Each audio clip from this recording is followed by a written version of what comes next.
من الشیطان الرجیم بسم اللہ الرحمن الرحیم جز نمبر 21 21 پارہ نمبر 21 اتلو ما اوحیا. اب یہ جو ہے جز نمبر 21 ہے. سورہ عنکبوت کا جو آخری حصہ ہے وہ اس کے اندر کور ہوگا. اس کے بعد سورہ روم مکمل ہوگی انشاءاللہ پوری طرح سے. اب یہ انہی حصے میں چلی آ رہی ہے جو چار صورتیں ایک دوسرے کے جوڑے میں ہیں. تو پہلی ہے سورہ العنکبوت، دوسری ہے سورہ روم. تو ہم پہلے سورہ روم کو مکمل کر لیتے ہیں جو کہ جس کے اندر اللہ سبحانہ و تعالیٰ نے انبیاء اور رسول کا ذکر کیا ہے، یعنی کہ نبیوں کے تذکرے. انبیاء اور رسول میں وہ آئے گا کہ جو نبیوں نے اپنی قوم کے طرف گئے اور وہ پیغام لے کر گئے، پھر انہوں نے جھٹلا دیا، تکذیب کی، تو اللہ نے پھر ان کو عذاب دیا، تو ان کے عذاب کا تذکرہ ہوگا. اور پھر اللہ سبحانہ و تعالیٰ نے آخری میں جو ہے یہاں پر نبی جو مومنین ہیں ان کو تسلی دی ہے، ان کو راہیابی دکھائی ہے، اور مشرکین کا تھوڑا بہت اس میں سورہ عنکبوت میں تذکرہ کیا گیا ہے. اے نبی صلی اللہ علیہ وسلم تلاوت کرو اس کتاب کی جو تمہاری طرف وحی کے ذریعے سے بھیجی گئی ہے. یعنی اللہ سبحانہ و تعالیٰ یہاں پر کلیئر کر رہے ہیں کہ یہ آپ صلی اللہ علیہ وسلم کی خود کی بنائی ہوئی کتاب نہیں ہے، بلکہ اللہ نے اپنی وحی کے ذریعے سے اس کو تمہارے اوپر نازل کر دیا ہے. اور نماز قائم کرو، اور یقیناً نماز فحش اور برے کاموں سے روکتی ہے. دیکھیں اب تک ہم بہت ساری مرتبہ اللہ سبحانہ و تعالیٰ کا یہ حکم پڑھتے آئے ہیں کہ نماز قائم کرو قائم کرو قائم کرو. اب اس کا کیا فائدہ ہے؟ تو اللہ سبحانہ و تعالیٰ نے اس آیت میں اس کا فائدہ بیان کر دیا کہ نماز پڑھنے سے انسان کے لیے جو سب سے اہم کام ہے، جو انسان کی زندگی کو راہ راست پر لانے کے لیے ضروری ہوتے ہیں، وہ نماز سے حاصل ہوتے ہیں. ان الصلاۃ تنہی عن الفحشاء والمنکر، کہ نماز جو ہے انسان کو فحش سے روک دیتی ہے، بد اخلاقی برائیوں سے اور برے کاموں سے روکتی ہے، اور منکر یعنی اللہ سبحانہ و تعالیٰ کے احکامات سے جو انکار کرتے ہیں، جو نافرمانیاں ہوتی ہیں، ان سے بچا لیتی ہے. آیت نمبر 45 میں یہ آیت بیان کی گئی ہے. ان الصلاۃ تنہی عن الفحشاء والمنکر وذکر اللہ اکبر، اور سب سے بہترین ذکر اور سب سے بڑا ذکر جو ہے اللہ سبحانہ و تعالیٰ کی ہی ذات کا ہے. اور اللہ کا ذکر اس سے بھی زیادہ بڑی چیز ہے. اللہ جانتا ہے جو کچھ تم کرتے ہو، یعنی کہ یہ نماز جو ہے ایک بہترین ذکر ہے جس میں آپ اللہ سے ہم کلام ہوتے ہیں. اللہ سبحانہ و تعالیٰ نے مومن کی معراج جو ہے وہ نماز میں رکھ دی ہے. یعنی کہ موسیٰ علیہ السلام کو تو بلایا اپنے آپ سے کلام کرنے کے لیے، لیکن اس امت کے لوگوں کو کلام کرنے کے لیے اللہ سبحانہ و تعالیٰ نے نماز دے دی تحفے میں. اور اے اہل کتاب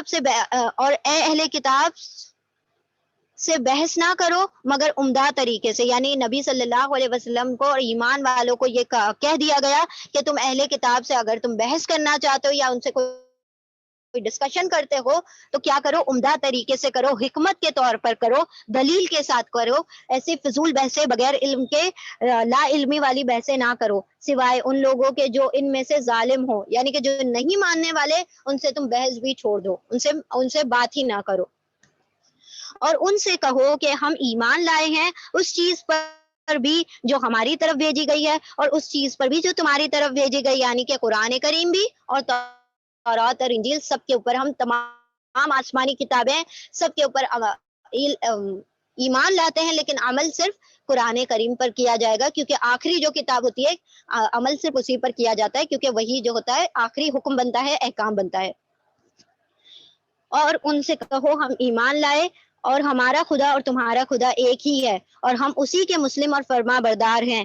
اے نبی صلی اللہ علیہ وسلم، ہم نے اس طرح تمہاری طرف کتاب نازل کی ہے، اس لیے وہ لوگ جن کو ہم نے پہلے کتاب دی تھی وہ اس پر ایمان لاتے ہیں، اور ان لوگوں میں سے بھی بہت سے اس پر ایمان لا رہے ہیں، اور ہماری آیات کا انکار صرف کافر ہی لوگ کرتے ہیں. یعنی کہ اللہ سبحانہ و تعالیٰ نے یہاں پر یہ بتا دیا کہ سارے یہودی اور سارے نصرانی جو تھے وہ کافر نہیں تھے، بلکہ کچھ لوگ جو تھے اس میں سے ایمان لے آئے تھے، جس میں سے عبداللہ بن سلام جو تھے وہ یہود کے کیا تھے، علماء تھے، اور وہاں کے وہ اسکالر تھے. پھر بعد میں انہوں نے جب قرآن کریم کو پڑھا تو پھر وہ قرآن کریم پر بھی ایمان لے آئے.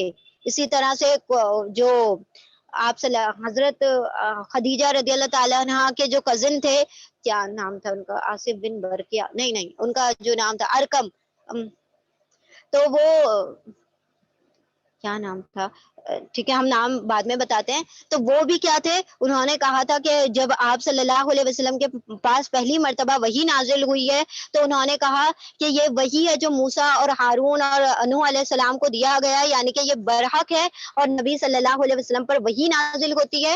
اور جب وہ مطلب آخری وقت ہو، اگر میں اس وقت تک زندہ رہا جب نبی صلی اللہ علیہ وسلم کو ان کے شہر بدر کر دیا جائے گا، ان کے شہر سے نکال دیا جائے گا، تو میں فل ان کو سپورٹ کروں گا اور پوری طرح ان کی امداد اور تائید کروں گا. یعنی وہ اس سے پہلے انتقال کر گئے، اس سے پہلے کہ آپ صلی اللہ علیہ وسلم جلا وطن کیے جاتے مدینے کی طرف، لیکن اس سے پہلے وہ انتقال کر گئے ہو گئے تھے. تو وہ بھی کیا تھے، ایمان لانے والوں میں شامل تھے. تو بہت سے لوگ جو تھے یہود اور نصارہ میں سے بھی ایمان لے آئے تھے، خصوصاً یہودی، کیونکہ مدینہ کے آؤٹ اسکرٹ میں جو تھے وہ زیادہ تر یہودی آ کے بسے تھے، جن کو وہاں سے نکال دیا گیا تھا، جلا وطن کر دیا گیا تھا. جو خورس اور وہ سب لوگوں نے کیا کیا تھا، ان کو قیدی بنا دیا تھا اور پھر ان کو جلا وطن کر دیا گیا تھا. تو یہ ایگزائل ہونے کے بعد یا مدینے کے اطراف آ کر بس گئے تھے. تو مدینہ کے چاروں طرف زیادہ تر جو تھے یہودی رہ رہے تھے. تو اللہ سبحانہ و تعالیٰ اسی لیے ان کا زیادہ تذکرہ یہاں پر کیا گیا ہے. اے نبی صلی اللہ علیہ وسلم، تم ان سے پہلے کوئی کتاب نہیں پڑھتے تھے اور نہ اپنے ہاتھ سے لکھتے تھے. یعنی کہ آپ صلی اللہ علیہ وسلم کی کوئی سکولنگ نہیں ہوئی ہے اور آپ صلی اللہ علیہ وسلم لکھنا پڑھنا نہیں جانتے تھے، وہ نبی امی تھے. تو اسی لیے یہ ایک معجزہ ہے جو نبی صلی اللہ علیہ وسلم کو عطا کر دیا گیا قرآن کی صورت میں.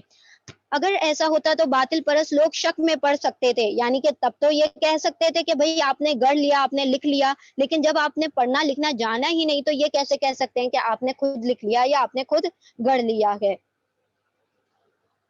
ورقہ بن نوفل، جزاک اللہ خیرن کثیرہ. جی، ورقہ بن نوفل تھے جو کہ آپ صلی اللہ علیہ وسلم پر کہہ دیا تھا انہوں نے کہ میں آپ کی پوری مدد کروں گا. ٹھیک ہے، بسم اللہ الرحمن الرحیم. اے نبی صلی اللہ علیہ وسلم، تم اس سے پہلے کتاب نہیں پڑھتے تھے اور نہ آپ لکھنا پڑھنا جانتے تھے. اگر ایسا ہوتا تو باطل پرست لوگ شک میں پڑ سکتے تھے. دراصل یہ روشن نشانیاں ہیں ان لوگوں کے دلوں میں جنہیں علم بخشا گیا ہے اور ہماری آیات کا انکار نہیں کرتے مگر وہی لوگ جو صرف ظالم ہیں. یہ لوگ کہتے ہیں کہ کیوں نہ اتار دی گئیں اس شخص پر نشانیاں اس کے رب کی طرف سے. کہو نشانیاں تو اللہ کے پاس ہیں اور میں صرف خبردار کرنے والا ہوں جو کہ کھول کھول کر بیان کرتا ہے. اور کیا ان لوگوں کے لیے یہ نشانی کافی نہیں ہے کہ ہم نے تم پر کتاب نازل کی ہے جو انہیں پڑھ کر سنائی جاتی ہے؟ در حقیقت اس میں رحمت ہے اور نصیحت ان لوگوں کے لیے جو ایمان لاتے ہیں.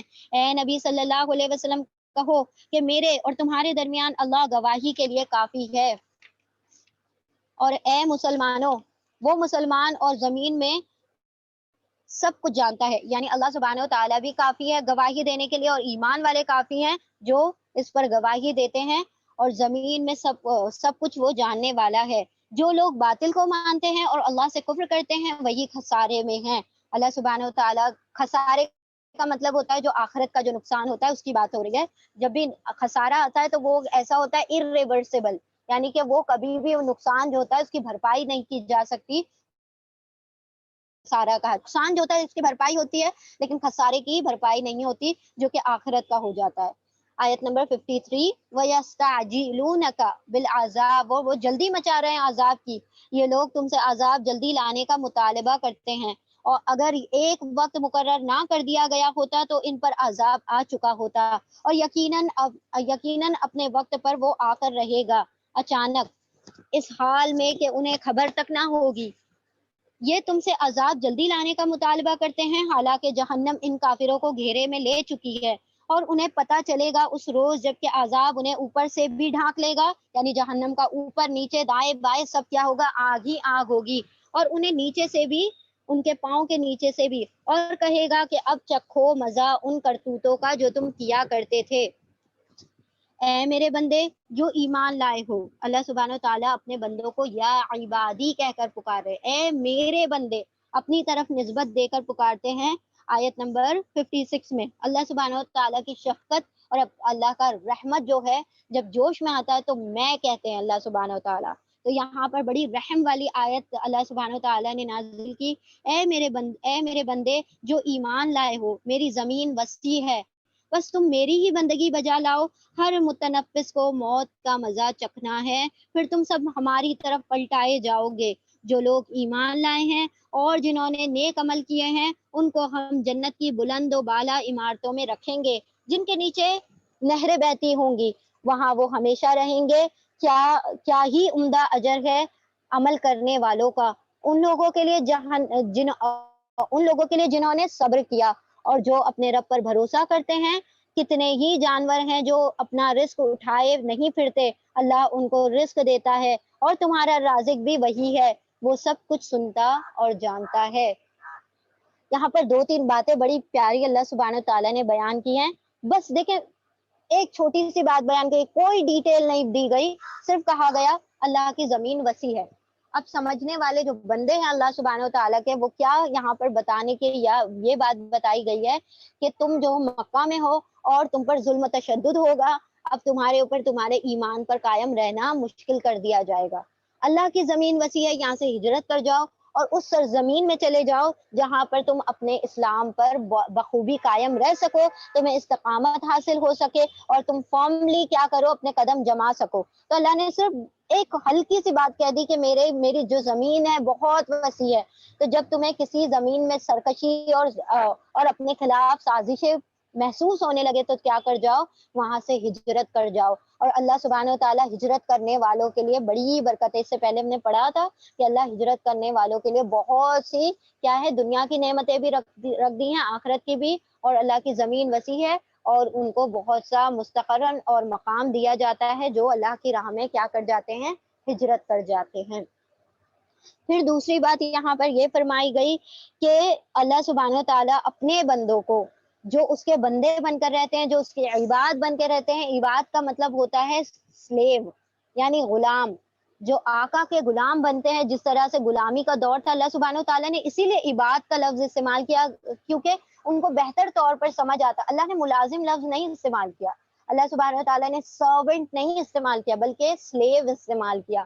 تو وہ تو جانتے تھے کہ ہم کس طریقے سے اپنے غلاموں سے کام لیتے ہیں، کہ ان کا سانس بھی کیسی تھی کہ جیسے اپنے آقا کے حکم سے چل رہی ہوتی تھی۔ وہ کہیں کھڑے رہو تو کھڑے رہ جائیں، بیٹھ جاؤ تو بیٹھ جائیں، وہ کہیں کھاؤ تو کھاتے، پیو تو پیتے، وہ کہیں جو کہتے تھے وہ کرتے تھے، اپنی مطابق کوئی زندگی ان کا گزارنا ان کے اختیار میں ہی نہیں تھا۔ تو اللہ سبحانہ تعالیٰ نے بس وہی لفظ استعمال کیا کہ عبادی، میرے بندے، میرے اسلے، وہ جو میرے لیے پوری طرح سے سرنڈر کر دیتے ہیں اپنے آپ کو، جیسا میں کہتا ہوں ویسا کرتے چلے جاتے ہیں، تو پھر اللہ نے ان کے لیے بالا خانے تیار کر رکھے ہیں، یعنی ان کے لیے جنتیں ان کا انتظار کر رہی ہیں۔ ساتھ ہی ایک اور بات اللہ سبحانہ تعالیٰ نے یہاں پر بیان کی ہے کہ ان مخلوقات پر غور کرو جو اپنے رزق کو جوڑ جوڑ کر جمع کر کے نہیں رکھتے، پھر بھی ان کو اللہ رزق ان کا پہنچاتا ہے۔ ان پرندوں کو دیکھو کہ جو بھوکے پیٹ وہاں سے نکلتے ہیں اپنے گھونسلوں سے اور رات کو پیٹ بھر بھر کر اپنے گھروں میں لوٹا کرتے ہیں، تم کو تو پھر بھی ہم نے کیا کیا ہے، فراوانی کے طور پر رزق دیا، تم تو ذخیرہ بھی کر کے رکھتے ہو، آگے تک کا جمع کر کے رکھتے ہو، پھر بھی اللہ پر توکل نہیں کرتے۔ اور ان پرندوں کا توکل دیکھو کہ جو بھوکے پیٹ نکلتے ہیں اور پھر رات کو جمع کر کے بھی نہیں نکلتے، بلکہ وہ اگلے دن پھر سے نیا رزق جوڑتے ہیں۔ تو اللہ سبحانہ و تعالیٰ تو ایسا رازق ہے جو کچھ بھی نہیں جمع کرتا، ان کو رزق دینے پر قادر ہے، تو وہ تمہیں نہیں دے گا؟ اور تم ایسے رازق سے کیسے منہ پھیر لیتے ہو جو تمہیں دن رات کھلاتا پلاتا ہے، ہر قسم کا رزق تمہیں مہیا کرتا ہے، وہ سب کچھ سنتا ہے اور سب کچھ جانتا ہے۔ اگر تم ان لوگوں سے پوچھو کہ زمین اور آسمان کو کس نے پیدا کیا ہے اور چاند اور سورج کو کس نے مسخر کر رکھا ہے، تو ضرور کہیں گے کہ اللہ نے۔ پھر یہ کدھر سے دھوکہ کھا رہے ہیں، یعنی کون سی ایسی چیز ہے جس نے ان کو دھوکے میں رکھ دیا ہوا ہے اور یہ اللہ کریم سے دھوکے میں پڑے ہوئے ہیں اور اس کی طرف رجوع نہیں کرتے۔ بل اکثرهم لا یعقلون، اللہ ہی ہے جو اپنے بندوں میں سے جسے چاہتا ہے رزق کشادہ کر دیتا ہے اور جسے چاہتا ہے تنگ کر دیتا ہے۔ وہی باسط ہے، وہی کیا ہے، قابض ہے، وہ بساطت دے دیتا ہے رزق میں، بہت زیادہ وسیع کر دیتا ہے، اور وہی کشادہ کر دیتا ہے، رزق کو کیا کر دیتا ہے، قبض کر دیتا ہے، کم کر دیتا ہے، نپاتلا کر دیتا ہے۔ یقیناً اللہ ہر چیز کا جاننے والا ہے۔ اور اگر تم ان سے پوچھو کہ کس نے آسمان سے پانی برسایا اور اس کے ذریعے سے مردہ پڑی ہوئی زمین کو جلا اٹھایا، تو وہ ضرور کہیں گے کہ اللہ نے۔ کہو الحمدللہ، مگر ان میں سے اکثر لوگ سمجھتے ہی نہیں ہیں۔ اللہ کی تعریف بیان کرو، اس کا شکر ادا کرو، اور اکثر لوگ تم دیکھو گے کہ وہ نا عقل ہیں، وہ اپنی عقل کا صحیح استعمال ہی نہیں کرتے کہ اللہ کی ذات کو پہچان سکیں۔ اور یہ دنیا کی زندگی کچھ نہیں ہے مگر ایک کھیل اور دل کا بہلاوا، کھیل اور تماشا ہے، لہو اور لعب ہے۔ لہو وہ ہوتا ہے یعنی کھیل جو انسان خود کرتا ہے، لعب وہ ہوتا ہے جو تماشا جو کہ دوسروں کا دیکھتا ہے، تو وہ اسی میں پڑا ہوا ہے کہ یا تو کبھی دوسروں کے ایک تماشے دیکھ رہا ہے یا خود کھیل میں پڑا ہوا ہے۔ تو یہ دنیا کی زندگی تو بالکل لہو اور لعب کی طرح ہے، کھیل اور تماشے کی طرح ہے۔ اصل زندگی کا گھر تو دار آخرت ہے۔ کاش یہ لوگ جانتے، جب یہ لوگ کشتی پر سوار ہوتے ہیں تو اپنے دین کو اللہ کے لیے خالص کر کے اس سے دعائیں مانگتے ہیں، یعنی کہ جب تم کسی مصیبت والی جگہ پر داخل ہوتے ہو تو پھر اللہ ہی اللہ یاد آتا ہے۔ کشتیوں پر سوار ہوتے تو بے شک تمہارے نام زبان پر اللہ کا نکل آتا ہے کہ بھائی یہ جو سمندر ہے اس کا بادشاہ تو اللہ ہے اور وہی ہمیں صحیح سلامت اپنی منزلوں کو پہنچائے گا۔ پھر جب وہ انہیں بچا کر خشکی پر لے آتا ہے تو یکایک یہ شرک کرنا شروع کر دیتے ہیں تاکہ اللہ کی دی ہوئی نجات پر اس کا کفران نعمت کریں اور حیات دنیا کے مزے لوٹیں۔ اچھا ان قریب نہیں انہیں معلوم ہو جائے گا، کیا یہ دیکھتے نہیں ہے کہ ہم نے ایک پر امن حرم بنا دیا ہے، حالانکہ ان کے گرد و پیش لوگ اچک لیے جاتے ہیں۔ اللہ سبحانہ و تعالیٰ وہ بیان کر رہے ہیں کہ ان کے جو اطراف کے جو شہر تھے ان میں ساروں میں بڑی لوٹ مار چلا کرتی تھی اور لوگ جو تھے ڈاکہ زنی بہت عام تھی، تو وہ ایک دوسرے کا مال لوٹ لوٹ کھسوٹ کے تجارتی قافلے لوٹ لیا کرتے تھے۔ تو اب یہ اپنے اس حال پر غور کریں کہ ان کو حرم کی نسبت سے کتنا امن اور سکون ملا اور ان کے قافلوں کو لوٹنے کی کوئی جرت بھی نہیں کرتا، تو یہ اس بیت اللہ کے رب کی کیوں عبادت نہیں کرتے، اس کو چھوڑ کر کیوں دوسرے معبود بنائے ہوئے ہیں؟ کیا پھر بھی یہ لوگ باطل کو مانتے ہیں اور اللہ کی نعمت کا کفران کرتے ہیں؟ اس شخص سے بڑا ظالم کون ہوگا جو اللہ پر جھوٹ باندھے یا حق کو جھٹلا دے جبکہ وہ اس کے سامنے آ چکا ہو؟ کیا ایسے کافروں کا ٹھکانہ جہنم نہیں ہے؟ جو لوگ ہماری خاطر مجاہدہ کریں، جدوجہد کریں، محنت و مشقت کریں گے، انہیں ہم اپنے راستے دکھاتے چلے جائیں گے، اور بے شک اللہ لمع المحسنین، لمع المحسنین، احسان کرنے والوں کے ساتھ ہے، اللہ نیکوکاروں کے ساتھ ہے۔ اب یہاں سے ہماری سورہ روم انشاءاللہ شروع ہوتی ہے، یہ بھی ہم مکمل کر لیتے ہیں۔ بہت ہی چھوٹی سی سورہ ہے، صرف 60 آیتوں پر مشتمل ہے۔ بس اس کا پس منظر جان لے کہ وہ کس طریقے سے اللہ سبحانہ وتعالیٰ نے کیوں یہ سورہ روم نازل کی اور سورہ روم کا نام کیوں آ گیا قرآن میں۔ اب بات یہ ہوئی تھی کہ اللہ سبحانہ وتعالیٰ نے پہلے تھوڑا سا اس کا بیہائنڈ دا اسٹوری کیا معاملہ ہے، اس کی ہسٹری کیا ہے وہ آپ نوٹ ڈاؤن کر لیں۔ دیکھیں اس کا تاریخی پس منظر کیا ہے کہ اللہ سبحانہ وتعالیٰ نے یہ پیشن گوئی یہاں پر کی ہے اس سورے میں کہ روم جو ہے غلبہ پا کر رہے گا، وہ جیت جائے گا، وہ کامیاب ہونے والا ہے ایک دن۔ اب کیوں کہا کہ روم کامیاب ہونے والا ہے، اس کی ایک چھوٹی سی سٹوری ہے پیچھے کہ رومن جو سلطنت ہے اسی کے ایک بالکل مد مقابل ایک دوسری سلطنت کھڑی ہوئی تھی، ایرانی سلطنت۔ رومن امپائر اور ایرانین امپائر دو ایسے امپائر تھے جو اس دور میں بہت زیادہ بڑے امپائر سے، بہت بڑی سلطنتیں تھی جو ایک دوسرے سے جن کی آپس میں رسا کشی چلتی رہتی تھی۔ یعنی کبھی رومن امپائر کا کوئی جو حاکم جو ہے بڑا مضبوط نکل آیا تو پھر وہ ایرانیوں پر حملہ کر دیتا، ایرانی کا اگر کوئی مضبوط حاکم نکل آیا تو وہ رومیوں پر حملہ کر دیتا۔ اس طریقے سے دو بڑے سلطنتیں یہاں پر اس دور میں موجود تھی، جبکہ نبی صلی اللہ علیہ وسلم کی ابھی بعثت نہیں ہوئی ہے۔ سمجھ لیں کہ آپ صلی اللہ علیہ وسلم کی ابھی عمر 31 سال کی تھی جب کی بات ہے، اور یہ جو ہے یا ان میں آپس میں جھگڑے چل رہے تھے۔ کبھی یہ اس پر غالب آ جاتا، کبھی یہ اس پر غالب آ جاتا، کبھی یہ جیت جاتا تو کبھی یہ جیت جاتا، کبھی روم جیتتا تو کبھی ایران جیت جاتا۔ اب یہ جو ایرانی امپائر تھا وہ انہوں نے بسایا تھا، جو ہم نے دیکھا تھا کہ جو ذوالقرنین آئے تھے اور پھر وہ یہودیوں کو انہوں نے چھڑا دیا تھا اور سارا کچھ اس پر قبضہ کر لیا تھا، تو یہ ذوالقرنین نے پہلی مرتبہ اس کو آزاد کروایا تھا۔ پھر یہ جو سلطنت روما ہے یہ کون سی جگہ پر پھیلی ہوئی تھی؟ یہ ترکی، یورپ اور ویسٹ میڈیٹیرین والے حصوں پر یہ ساری رومن امپائر پھیلی ہوئی تھی۔ تو یہ سمجھ لیں کہ بہت بڑے بڑے دو اقتدار ہیں جو دنیا پر حکومت کر رہے تھے اس وقت۔ اب کیا ہوتا ہے کہ ان دونوں کی حکومتیں آپس میں لڑ جھگڑ کے تبدیل ہوتی رہتی تھی، لیکن آپ صلی اللہ علیہ وسلم کی بعثت کے سمجھ لیں کہ آپ صلی اللہ علیہ وسلم ابھی 31 سال کے ہیں اور آپ صلی اللہ علیہ وسلم کی 45 سال تک کی عمر ہو گئی. 31 سے لے کر 45 سال کی عمر کے درمیان، یعنی کہ 602 اور 614، 602 سے لے کر 614 عیسوی تک ان دونوں میں اس قدر زبردست لڑائی اور جنگ ہوئی ہے کہ وہ لگاتار اتنے سال تک چلتی رہی. 31 سال سے لیا جائے تو کتنے سال ہو گئے؟ 31 سال سے آپ صلی اللہ علیہ وسلم کی عمر 45 سال ہو رہی ہے، یعنی پورے 15 سال تک ان کے اندر زبردست کیا ہوئی؟ جھگڑا چلتا رہا اور بغیر نان سٹاپ ان کے اندر لڑائیاں ہوتی رہی، ایران میں اور روم میں. اب یہ دونوں میں بہت جھگڑا ہوا. 614 عیسوی میں روم کو شکست ہو گئی. 614 عیسوی میں بری طرح سے جو روم ہے اس کو پیٹ دیا ایرانیوں نے اور ان کو بہت کھدیڑ دیا اور بالکل ان کی حالت خراب کر دی رومیوں کی. اور جو کیخسرو پرویز تھا، کیخسرو جو پہلا تھا وہ تھے جو ذوالقرنین تھے ایران کے، اور دوسرا جو یہ آیا یہ اپنے آپ کو کہتا تھا کیخسرو ثانی، یعنی کہ سیکنڈ کیخسرو. تو یہ جو تھے اس کا نام تھا پرویز. تو اس نے کیا کیا؟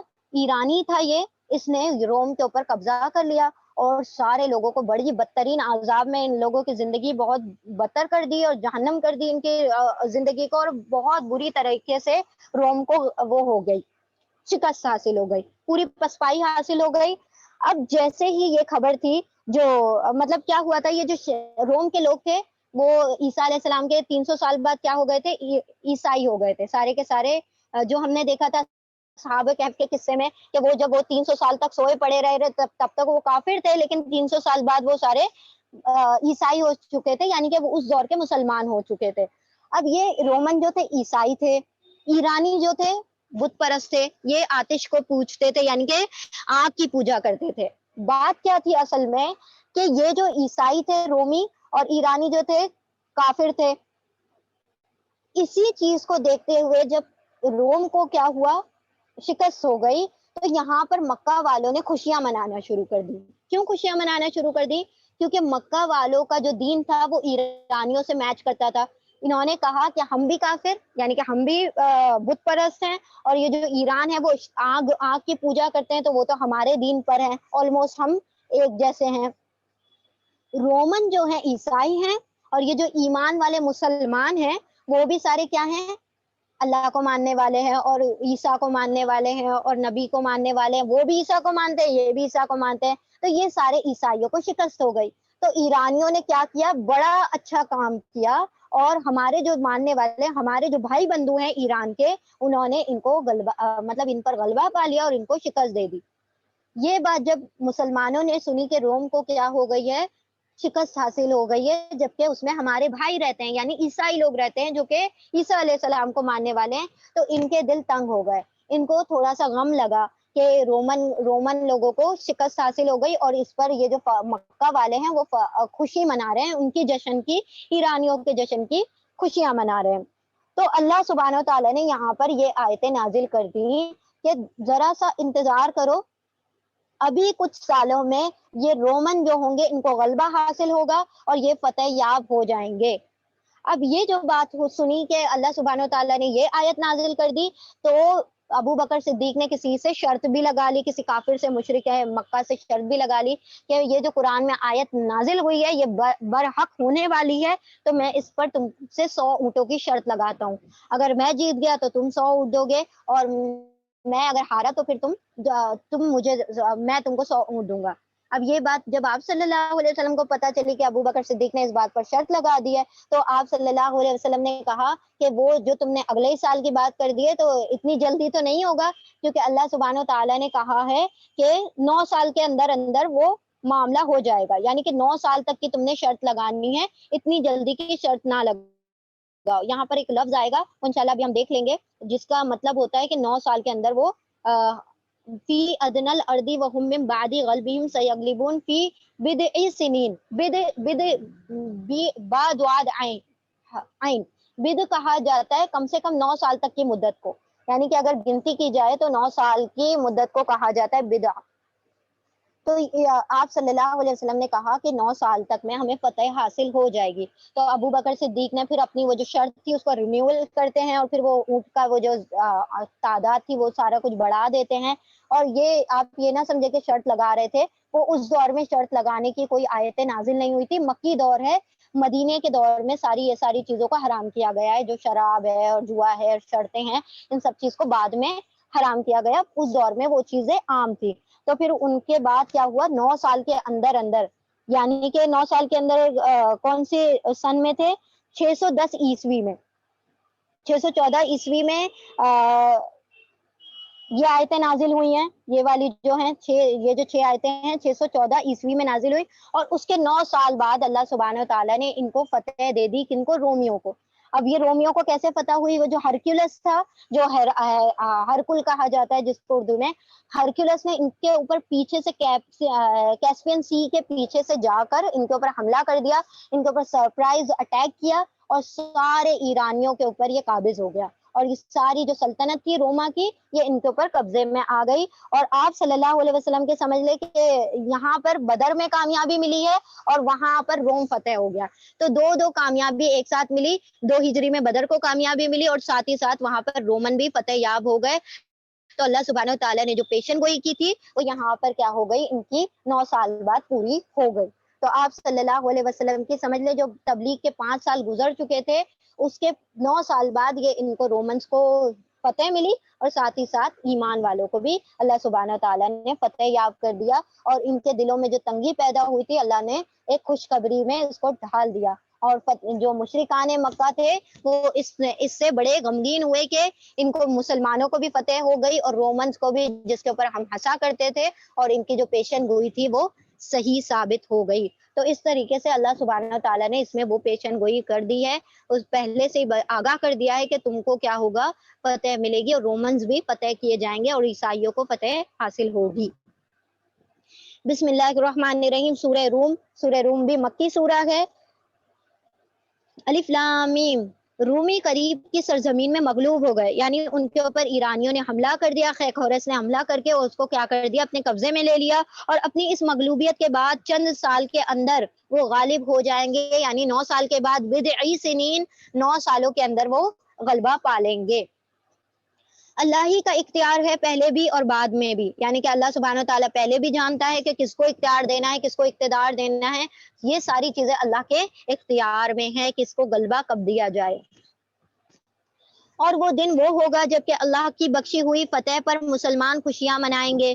تو مسلمان اپنی بھی خوشی منا رہے تھے بدر کی، اور ساتھ میں رومنس کی بھی خوشیاں منا رہے تھے. اللہ نصرت عطا فرماتا ہے جسے چاہتا ہے، اور وہ زبردست اور رحیم ہے. یہ وعدہ اللہ نے کیا ہے. اللہ کبھی اپنے وعدے کے خلاف ورزی نہیں کرتا، مگر اکثر لوگ جانتے نہیں ہیں.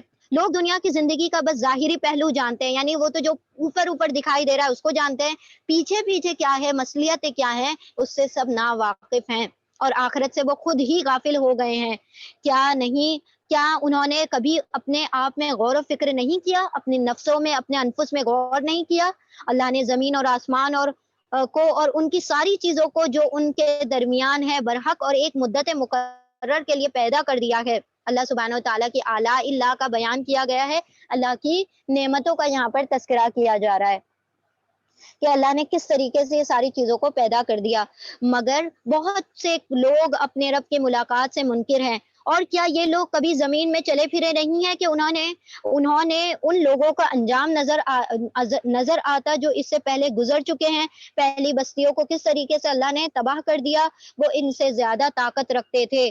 انہوں نے زمین کو خوب ادھیڑا تھا اور اسے اتنا آباد کیا تھا جتنا انہوں نے نہیں کیا ہو، یعنی کہ تم سے زیادہ تو وہ لوگ آباد کرنے والے تھے جتنا تم بھی کیا کرتے، جتنا وہ سارا ہنر جانتے تھے زمینوں کو آباد کرنے کا. ان کے پاس ان کے رسول روشن نشانیاں لے کر آئے، پھر اللہ ان پر ظلم کرنے والا نہ تھا، مگر وہ خود ہی اپنی جانوں پر ظلم کرتے تھے. آخرکار جن لوگوں نے برائیاں کی تھی ان کا انجام بہت برا ہوا، اس لیے کہ انہوں نے اللہ کی آیات کو جھٹلا دیا تھا اور وہ ان کا مذاق اڑاتے تھے. اللہ ہی خلق کی ابتدا کرتا ہے، یعنی ابتدا کرے گا اور پھر اعادہ کرے گا، اس کی تخلیق کرے گا اللہ سبحانہ و تعالیٰ، پھر اس کا اعادہ کرے گا، پھر اسی کی طرف تم پلٹائے جاؤ گے۔ دیکھ رہے ہیں آپ کو پچھلی سورہ کے سے جو مضمون ہے بالکل مناسبت رکھتا ہے، ایک ہی طور پر ایک ہی طرز پر وہ سارا مضمون بیان کیا جا رہا ہے۔ سورہ روم اور عنکبوت اور آگے آنے والی دونوں سورہ ایک دوسرے کا جوڑا ہی ہے، اور وہ اپنے شریکوں کے منکر ہو جائیں گے، مطلب اس دن جب کہ اللہ سبحانہ و تعالیٰ ان کو دکھائے گا وہ دن، تو یہ سارے اپنے شریکوں کے منکر ہو جائیں گے جس روز وہ ساعت برپا ہوگی۔ اس دن سب انسان الگ گروہوں میں بٹ جائیں گے، جو لوگ ایمان لائے ہیں اور جنہوں نے نیک عمل کیے ہیں وہ ایک باغ میں شاداں فرحاں رکھے جائیں گے، یعنی جنت میں، اور جنہوں نے کفر کیا ہے اور ہماری آیتوں کو اور آخرت کو کی ملاقات کو جھٹلا دیا ہے، وہ عذاب میں حاضر کیے جائیں گے۔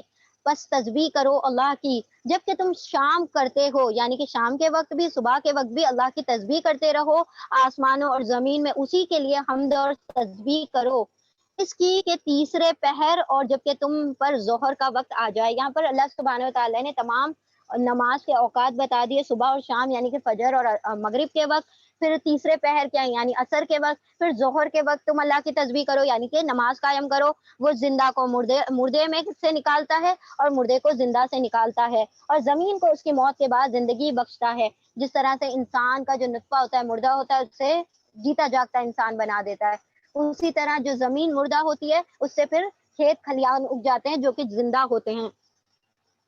اسی طرح تم لوگ بھی حالت موت سے نکال لیے جاؤ گے، تمہیں دوبارہ موت کے بعد زندگی بخشی جائے گی۔ اس کی نشانیوں میں یہ بھی ہے کہ اس نے تم کو مٹی سے پیدا کیا، آیت نمبر 30۔ پھر یکایک تم بشر ہو کر زمین میں پھیلے چلے جا رہے ہو، اور اس کی نشانیوں میں سے یہ بھی ہے کہ اس نے تمہارے لیے تمہاری ہی جنس سے بیویاں بنا دی تاکہ تم ان کے پاس سکون حاصل کرو، اور تمہارے درمیان محبت اور رحمت پیدا کر دی۔ یقیناً اس میں بہت سی نشانیاں ان لوگوں کے لیے جو غور و فکر کریں۔ اللہ سبحانہ تعالیٰ نے فرمایا کہ مودہ اور رحمہ ہر خاوند اور زوج کے درمیان اللہ سبحانہ تعالیٰ نے کیا کر دی، محبت، مودت اور رحمت ڈال دی ہے، جس کی وجہ سے اللہ سبحانہ تعالیٰ پوری دنیا کی نسلوں کو پروان چڑھاتے ہیں، اور اسی محبت کی بنا پر اللہ سبحانہ تعالیٰ نے ساری دنیا کا نظام قائم رکھا ہوا ہے۔ اور اس کی نشانیوں میں سے یہ بھی ہے آسمانوں اور زمین کی پیدائش، اور تمہاری زبانوں اور تمہارے رنگوں کا اختلاف، یہ بھی اللہ سبحانہ تعالیٰ کی نشانیاں ہیں کہ اس دنیا میں اتنی بے شمار تعداد میں لینگویجز بولی جاتی ہیں، جتنی اور دنیا کی تو بات جانے دے، ہمارے انڈیا میں ہی ہزاروں لینگویجز بولی جاتی ہیں۔ اور تمہارے رنگوں کا اختلاف، یعنی اللہ سبحانہ تعالیٰ نے کسی کو کالا، گورا، اور کسی کو برٹش بنا دیا، کسی کو گیہوا رنگ کا بنا دیا۔ یہ سارے اختلافات کیوں ہیں؟ یہ اللہ سبحانہ تعالیٰ کی نشانیوں میں سے ایک بڑی نشانی ہے کہ اللہ نے سب کو ایک سا پیدا نہیں کر دیا، اتنے لاکھوں کی تعداد میں لوگ ہیں اور سب ایک دوسرے سے مختلف دکھائی دیتے ہیں اور سب کی بولیاں الگ ہیں۔ یہ بھی اللہ سبحانہ تعالیٰ کی بہت بڑی اہم ترین نشانی ہے۔ اس میں بہت سی نشانیاں ہیں دانش مندوں کے لیے، اور اس کی نشانی میں سے تمہارا رات اور دن کو سونا اور تمہارے اس کے فضل کو تلاش کرنا ہے، رات کو سونا اور دن میں اس کا فضل یعنی کہ اپنے معاش تلاش کرنا۔ یقیناً اس میں بہت سی نشانیاں ہیں ان لوگوں کے لیے جو غور سے سنتے ہیں۔ یہاں پر اللہ سبحانہ تعالیٰ نے سننے کو پھر سے ایمفسس کیا کہ تاکید سے کہا جا رہا ہے کہ تم غور سے سنا کرو تاکہ تم پر کوئی نصیحت کا اثر ہو۔ یہاں پر واپس سے سننے کی بات آ رہی ہے، اور اللہ کی التذکیر بالآلاء اللہ، اللہ کی جو اعلیٰ ہیں، اللہ کی جو نعمتیں ہیں ان کا ذکر لگاتار کیا جا رہا ہے۔ اور اس نے نشانیوں میں سے یہ بھی ہے کہ وہ تمہیں بجلی کی چمک دکھاتا ہے، خوف کے ساتھ بھی، طمع کے ساتھ بھی۔ جو گھروں میں ہوتے ہیں وہ خوف کرتے ہیں، جو کسان ہوتے ہیں اسی بجلی سے خوش ہو جاتے ہیں کہ اب بارش برسے گی تو ہماری کھیتیاں اپج جائیں گی۔ اور آسمان سے پانی برساتا ہے، پھر اس کے زمین سے اور اس کے ذریعے سے زمین کو موت کے بعد زندگی بخشتا ہے۔ یقیناً اس میں بہت سی نشانیاں ہیں ان لوگوں کے جو عقل سے کام لیتے ہیں، اور اس کی نشانیوں میں سے یہ بھی ہے کہ آسمان اور زمین اس کے حکم سے قائم ہے۔ پھر جوں ہی کہ اس نے تمہیں زمین سے پکارا، بس ایک ہی پکار میں اچانک تم نکل آؤ گے، یعنی کہ جب سور پھونک دیا جائے گا سارے کے سارے اس کے پاس دوڑ پڑو گے۔ آسمان اور زمین میں جو بھی کچھ ہے اس کے بندے ہیں، یعنی کہ سب اس کی مخلوق ہیں، سب کے سب اسی کے تابع فرما بردار ہیں۔ وہی ہے جو تخلیق کی ابتدا کرتا ہے، پھر وہی اس کا اعادہ کرے گا اور یہ اس کے لیے آسان ترین ہے۔ آسمان اور زمین میں اس کی صفت سب سے بڑھتر ہے۔ اللہ سبحانہ و تعالیٰ کی ذات جو ہے سب سے اعلیٰ صفت کی حامل ہے اور وہ زبردست حکمت والا ہے۔ وہ تمہیں خود تمہاری اپنی ہی ذات سے ایک مثال دیتا ہے۔ کیا تمہارے ان غلاموں میں سے جو تمہاری ملکیت میں ہیں کچھ غلام ایسے بھی ہیں جو تمہارے دیے ہوئے مال اور دولت میں تمہارے ساتھ برابر شریک ہیں؟ کیا تم نے کبھی اپنے غلاموں کو، اپنے سرونٹس کو، اپنی میڈس کو اپنی برابر جائیداد عطا کر دی ہے؟ کیا تم اپنے غلاموں کو وہ مقام دیتے ہو جو تمہارے خود کے ہیں؟ تو جب تم یہ نہیں کرتے تو تم کس طریقے سے مخلوق کو اللہ کے برابر ٹھہرا دیتے ہو؟ تم ان سے اس طرح ڈرتے ہو جس طرح سے آپس میں ہم